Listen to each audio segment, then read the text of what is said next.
Bonjour, nous sommes le groupe 9 de la 3e C. Nous allons vous parler du groupe contre l'individu qu'on retrouve dans le film L'ami retrouvé de Jerry Schwartzberg datant de 1988.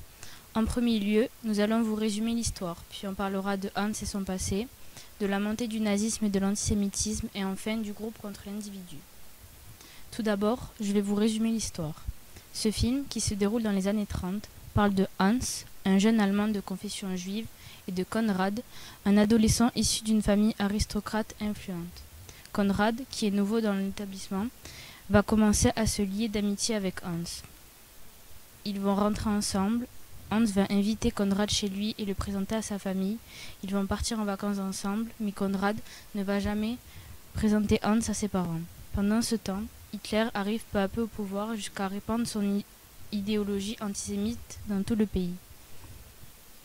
À partir de ce moment-là, leur amitié va prendre un tout autre tournant. Hans va recevoir des remarques, des insultes à cause du fait qu'il soit juif par ses camarades et son nouveau prof d'histoire.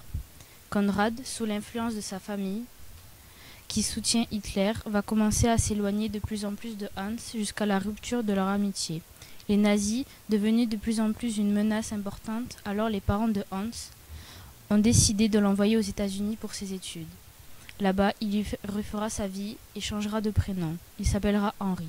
Ses parents, quant à eux, se suicideront car ils ne voulaient pas quitter leur pays.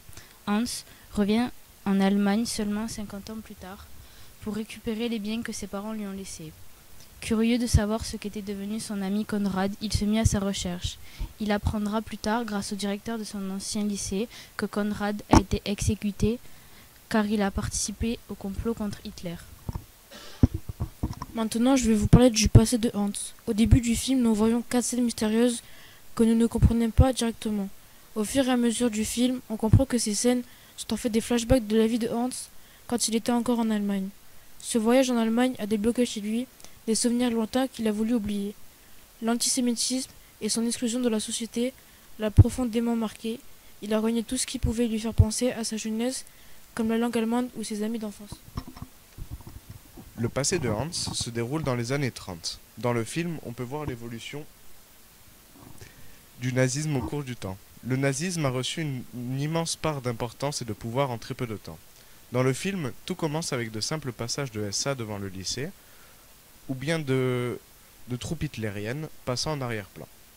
Au fil du temps, le nazisme devient de plus en plus grand et menaçant, avec par exemple la scène de bagarre de Hans et Konrad contre des SA, mais aussi les défilés de jeunesse hitlérienne qui deviennent de plus en plus récurrentes, comme celui du trajet avec la cousine Gertrude.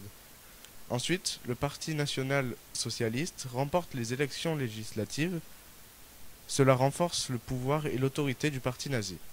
Le salut nazi s'installe dans les lycées, mais aussi habituellement, et les affiches de propagande se multiplient dans les rues. Au lycée, un nouveau professeur d'histoire fait son apparition, annonçant une nouvelle ère pour l'Allemagne. Pardon. La propagande devient extrêmement virulente et un militant nazi fait pression devant la maison de Hans parce que son père est lui aussi juif. Konrad est conquis par cette idéologie. Il pense que Hitler va relever le pays. Malheureusement, le parti nazi va prendre une toute autre tournure à cause de l'élection d'Hitler en tant que chancelier en 1933. Le parti deviendra alors le Troisième Reich, ce qui entraînera la Deuxième Guerre mondiale et l'extermination du peuple juif et tzigane appelé la Shoah. Par la suite, je vais vous parler du groupe contre l'individu. Au fil du film, les juifs et notamment Hans vont être de plus en plus rejetés par la société. Le groupe peut être aussi la famille. Par exemple, la famille de Konrad, qui sont totalement antisémites, vont le pousser à arrêter de voir Hans. Lorsque Hans, après l'opéra, va retrouver son ami, Konrad et ses parents l'esquivent et font mine de ne pas le connaître. Mais le groupe peut être aussi les camarades de classe de Hans qui vont l'insulter. Le mettre à l'écart à cause de sa religion. En arrivant au lycée, il va être la proie des moqueries de Bolachère. Il finira par se battre avec lui et subira le jugement de son professeur d'histoire. Le groupe peut être la famille, l'école et la société à la fois. Conclusion, le groupe a presque toujours l'influence du pouvoir contre l'individu.